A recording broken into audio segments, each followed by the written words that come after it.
नमस्कार। आज हम भारत की पहली बुलेट ट्रेन परियोजना की दुनिया में गहराई से उतर रहे हैं। हाल ही में एक खबर आई कि महाराष्ट्र में एक और सुरंग बनाने का काम पूरा हो गया है। रेल मंत्री ने दिल्ली में बैठे-बैठे इसका लाइव वीडियो भी देखा। हाँ। अब देखिए, ऊपरी तौर पर तो ये एक रूटीन कंस्ट्रक्शन अपडेट लगता है ना? लेकिन हमारी आज की पड़ताल का मकसद ये जानना है कि क्या ये सिर्फ एक और सुरंग है या ये उस विशाल सपने का एक ठोस सबूत है जो भारत के आने जाने का तरीका हमेशा के लिए बदलने वाला है। तो चलिए इस एक खबर की परतें खोलते हैं। सबसे पहले तो यही बात मेरे दिमाग में आती है, ये ब्रेक थ्रू का पल जिसका जिक्र रिपोर्ट में है। मतलब पहाड़ के एक तरफ से खुदाई शुरू होती है, दूसरी तरफ से भी होती है और फिर वो बीच में मिल जाते हैं। ये सुनने में जितना सीधा लगता है उतना है नहीं। एक मिनट, ये होता कैसे है? मतलब अगर वो कुछ इंच भी चूक गए तो?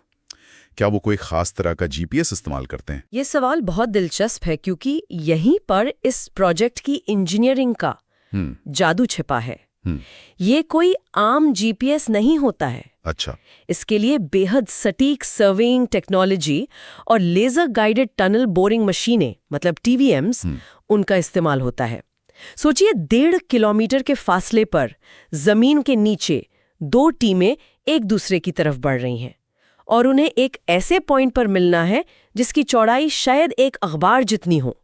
जरा सी भी चूक का मतलब है लाखों करोड़ों का नुकसान और महीनों की देरी। तो जब ये ब्रेक थ्रू होता है ना, तो ये सिर्फ सुरंग का खुलना नहीं होता, ये हजारों घंटों की प्लानिंग और मिलीमीटर लेवल की सटीकता का जश्न होता है। वाह, मतलब ये किसी साइंस फिक्शन फिल्म जैसा है जो असल में हो रहा है। और रिपोर्ट ये भी बताती है कि ये महाराष्ट्र में पूरी होने वाली दूसरी सुरंग है। पहली वाली तो और भी जटिल थी, ठाणे और बीकेसी के बीच जमीन के नीचे। अच्छा, एक पहाड़ के अंदर सुरंग बनाना और एक बसे बसाए शहर के नीचे सुरंग बनाना, इन दोनों में क्या फर्क है? मतलब दोनों ही तो खुदाई है, फर्क जमीन आसमान का है। इसे ऐसे समझिए, पहाड़ में सुरंग खोदना एक तरह से पत्थर से लड़ने जैसा है। आपको नहीं पता कि अंदर चट्टान कितनी मजबूत मिलेगी, कहाँ पानी का सोता फूट पड़ेगा या कहाँ जमीन धंस सकती है।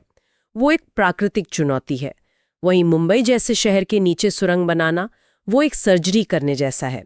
आपके ऊपर अरबों की प्रॉपर्टी है, दूसरी मेट्रो लाइनें हैं, पानी और गैस की पाइपलाइनें, हजारों साल पुरानी बुनियादें हैं। आपको इन सबको बिना छुए, बिना कोई कंपन पैदा किए चुपचाप नीचे से निकल जाना है। एक के लिए आपको ब्रूट फोर्स और जियोलॉजिकल समझ चाहिए, दूसरे के लिए सर्जिकल प्रिसिजन और शहरी प्लानिंग की गहरी जानकारी। और ये दोनों सुरंगें एक साथ बनाना दिखाता है कि ये प्रोजेक्ट एक ही समय में दो बिल्कुल अलग तरह की इंजीनियरिंग की महारत हासिल कर रहा है। ठीक है, तो ये इंजीनियरिंग वाकई कमाल की है। लेकिन अब जरा जूम आउट करते हैं। ये 1.5 किलोमीटर और 5 किलोमीटर की सुरंगें, ये उस विशाल पहेली का हिस्सा हैं जो 508 किलोमीटर लंबी है, Mumbai Ahmedabad high speed rail corridor. जब हम इस पैमाने की बात करते हैं तो इसका मतलब क्या है? ये सिर्फ एक और रेलवे लाइन तो नहीं है। बिल्कुल नहीं। 508 किलोमीटर का मतलब है भारत के दो सबसे बड़े आर्थिक इंजनों मुंबई और अहमदाबाद को सीधे जोड़ना। लेकिन ये सिर्फ इन दो शहरों की कहानी नहीं है। इसका रास्ता महाराष्ट्र, गुजरात और दादरा और नगर हवेली से होकर गुजरता है। और ये जानना जरूरी है कि ये भारत का अकेला ऐसा हाई स्पीड रेल प्रोजेक्ट है जिसे शुरू से ही बुलेट ट्रेनों के लिए डिजाइन किया गया है।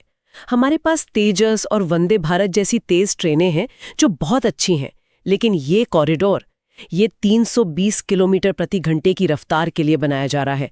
ये स्पीड का एक अलग ही लेवल है। 320 किलोमीटर प्रति घंटा?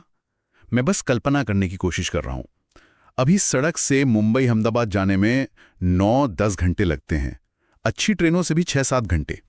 और रिपोर्ट कहती है कि बुलेट ट्रेन से ये दूरी सिर्फ 2 घंटे 17 मिनट में तय हो जाएगी। ये तो ऐसा है कि कोई मुंबई में सुबह का नाश्ता करके अहमदाबाद में एक जरूरी मीटिंग के लिए पहुंच जाए और दोपहर के खाने पर वापस अपने घर आ जाए। ये हमारे लिए समय और दूरी की परिभाषा ही बदल देगा। और उस परिभाषा को बदलने की कीमत होती है। 320 की रफ्तार का मतलब सिर्फ एक तेज इंजन नहीं है। इसका मतलब है कि पटरियों को मिलीमीटर की सटीकता से बिछाना पड़ता है। जरा से भी ऊंच नीच या मामूली सा मोड़ भी इस रफ्तार पर एक बड़ी दुर्घटना का कारण बन सकता है। ट्रैक के नीचे का कंक्रीट का आधार, ऊपर बिजली की लाइनें जो लगातार ट्रेन को पावर देंगी, और सिग्नलिंग सिस्टम जो मिलीसेकंड में जानकारी भेजेगा, ये सब एक साथ मिलकर काम करते हैं। यहीं पर जापान की शिंकानसेन तकनीक इतनी खास हो जाती है। ये सिर्फ ट्रेन के बारे में नहीं है, बल्कि पूरे इकोसिस्टम की सटीकता और सुरक्षा के बारे में है, जिसने 50 सालों से ज्यादा में एक भी जानलेवा हादसा नहीं होने दिया। आपने जापान का जिक्र किया और रिपोर्ट में भी ये साफ लिखा है कि ये प्रोजेक्ट जापान सरकार की तकनीकी और वित्तीय मदद से बन रहा है। ये शिंकानसेन टेक्नोलॉजी मिलना तो बहुत बड़ी बात है। मतलब हमें एक जांची परखी सुरक्षित टेक्नोलॉजी मिल रही है। हाँ, ये इस प्रोजेक्ट का शायद सबसे अहम पहलू है। जापान ने 1964 में दुनिया को हाई स्पीड रेल से मिलवाया था। उनका सहयोग करने का मतलब है कि भारत को सिर्फ पैसा या मशीनें नहीं मिल रही हैं, बल्कि दशकों का अनुभव, सुरक्षा के बेजोड़ मानक और एक पूरी कार्य संस्कृति मिल रही है। यह सिर्फ एक रेलवे लाइन बनाना नहीं है, बल्कि हाई स्पीड यात्रा के पूरे इकोसिस्टम को अपनाने जैसा है। ट्रेनें, ट्रैक, सिग्नलिंग और सबसे जरूरी सुरक्षा प्रोटोकॉल। ये सुनने में तो बहुत अच्छा लगता है, लेकिन क्या इस तरह की पूरी टेक्नोलॉजी बाहर से लाने का कोई नुकसान भी है? क्या हम हमेशा के लिए उनकी मेंटेनेंस, उनके स्पेयर पार्ट्स पर निर्भर नहीं हो जाएंगे? कहीं ऐसा तो नहीं कि ट्रेन चलाने के लिए भी हमें हमेशा जापानी मदद की जरूरत पड़ेगी? आत्मनिर्भरता का क्या? ये एक बहुत जरूरी सवाल है और प्रोजेक्ट की सफलता इसी पर निर्भर करेगी। किसी भी बड़े टेक्नोलॉजी सहयोग का असली लक्ष्य सिर्फ उस तकनीक को इस्तेमाल करना नहीं होता, बल्कि उसे सीखना और अपनाना होता है। इस प्रोजेक्ट के समझौते में टेक्नोलॉजी ट्रांसफर एक बहुत बड़ी शर्त है। इसका मतलब है कि भारतीय इंजीनियरों को शिंकानसेन सिस्टम के हर पहलू पर ट्रेनिंग दी जा रही है, निर्माण से लेकर संचालन और रखरखाव तक। लक्ष्य ये है कि कुछ सालों बाद भारत न केवल इस कॉरिडोर को स्वतंत्र रूप से चला सके, बल्कि भविष्य में ऐसे और कॉरिडोर खुद डिजाइन और बना सके। तो ये एक तरह की महंगी ट्यूशन है, लेकिन अगर हम इसे सही से सीखते हैं तो ये भारत को हाई स्पीड रेल बनाने वाले चुनिंदा देशों के क्लब में शामिल कर देगी। पहली कुछ ट्रेनें जापान से आएंगी, परियोजना है कि बाकी की भारत में ही बने, और यही इस सहयोग की असली परीक्षा होगी। ठीक है, तो इंजीनियरिंग कमाल की है, जापान की मदद एक दुधारी तलवार है जिस पर ध्यान देना होगा, और रफ्तार भी जबरदस्त है। लेकिन अब सबसे बड़े सवाल पर आते हैं। जब हम इन सबको जोड़ते हैं तो एक आम नागरिक के लिए या देश के लिए इसका असल मतलब क्या निकलता है? ये सुरंगें और पटरियां सिर्फ कंक्रीट और स्टील तो नहीं है? बिल्कुल नहीं। इसका सबसे बड़ा असर आर्थिक और सामाजिक ताने बाने पर पड़ेगा। अभी मुंबई का एक छोटा व्यापारी अहमदाबाद के किसी सप्लायर से सामान मंगवाने से पहले 2 बार सोचता है, क्योंकि ट्रांसपोर्ट में 1 दिन बर्बाद हो जाता है।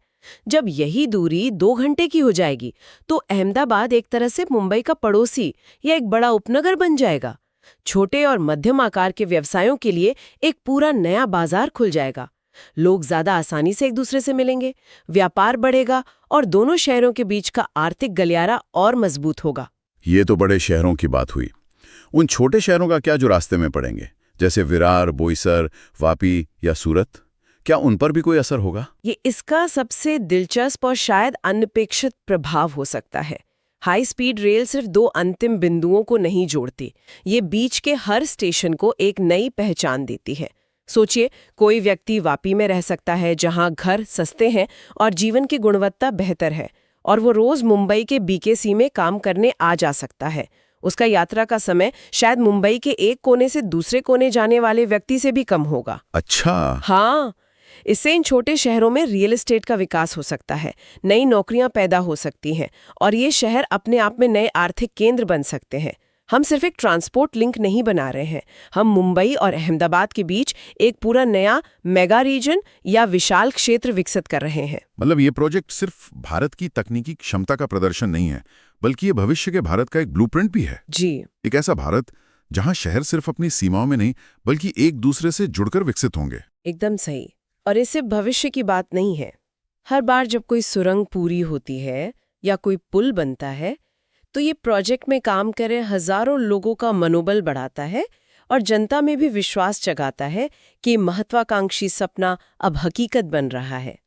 ये दिखाता है कि भारत अब सिर्फ सॉफ्टवेयर और सेवाओं में ही नहीं, बल्कि सबसे मुश्किल सिविल इंजीनियरिंग के मेगा प्रोजेक्ट्स को भी समय पर पूरा करने की क्षमता रखता है। और हाँ, इस प्रोजेक्ट से मिली सीख का इस्तेमाल भविष्य में बनने वाले दूसरे बुलेट ट्रेन कॉरिडोर और अन्य बड़े इंफ्रास्ट्रक्चर प्रोजेक्ट्स में किया जाएगा। तो हमने एक छोटी सी खबर से शुरुआत की थी, एक सुरंग का पूरा होना, और हम पहुंच गए हैं कि कैसे ये प्रोजेक्ट भारत के शहरों की परिभाषा, हमारे काम करने और रहने के तरीके और देश की इंजीनियरिंग की क्षमता को बदल सकता है। ये वाकई एक गहरी पड़ताल थी। आज की हमारी चर्चा इंजीनियरिंग और रफ्तार पर केंद्रित थी। लेकिन जैसा कि हमने बात की, हाई स्पीड रेल परियोजनाओं के प्रभाव अक्सर हमारी कल्पना से कई ज्यादा गहरे और दूरगामी होते हैं। वे सिर्फ यात्रा का समय नहीं घटाते, वे शहरों के बीच नए आर्थिक गलियारे बनाते हैं, रियल एस्टेट के पैटर्न बदलते हैं और दूर के स्थानों को करीब लाकर सांस्कृतिक परिदृश्य को भी बदल देते हैं। तो सुनने वालों के लिए सोचने का एक विचार ये हो सकता है, जब ये परियोजना पूरी हो जाएगी तो ये सिर्फ मुंबई और अहमदाबाद को नहीं बदलेगी। असली सवाल ये है कि क्या ये बीच के छोटे शहरों जैसे वापी, बिलीमोरा या बोईसर को भविष्य के नए सैटेलाइट शहरों में बदल देगी? क्या हम एक ऐसे भविष्य की ओर बढ़ रहे हैं जहां आपका घर एक शहर में हो सकता है, आपका दफ्तर 200 किलोमीटर दूर दूसरे शहर में, और फिर भी आप रोज रात का खाना अपने परिवार के साथ खा सकते हैं? हम शायद सिर्फ एक रेलवे लाइन नहीं, बल्कि जीने का एक बिल्कुल नया तरीका बना रहे हैं।